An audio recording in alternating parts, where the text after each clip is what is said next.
Dikush e humbi një gisht, një tjetër e lëndoi syrin, disa të tjerë u bën për operacion.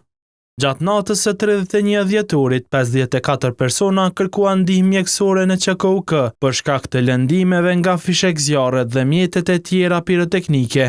Ky vit ka qenë me numër më të madh, enorm.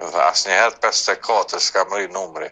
Gjithmonë ka qenë 10, 15, eventualisht deri 20. Ka qenë njëni me lëndim syni, domethënë mirë, po kanë qenë edhe 2 raste me lëndime të barkut që kanë hinë operacion. Plus raste të tjera, domethënë që kanë qenë lëndime serioze të shuplakave, amputime të gishtave.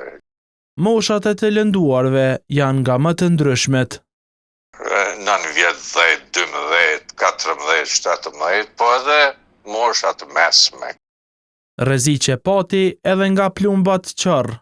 Ndryshe, në Kosovë u raportuan edhe dëme materiale, përfshirë djegje të shtëpive dhe banesave, si pasojë e përdorimit të mjeteve piroteknike. Shënjestër.net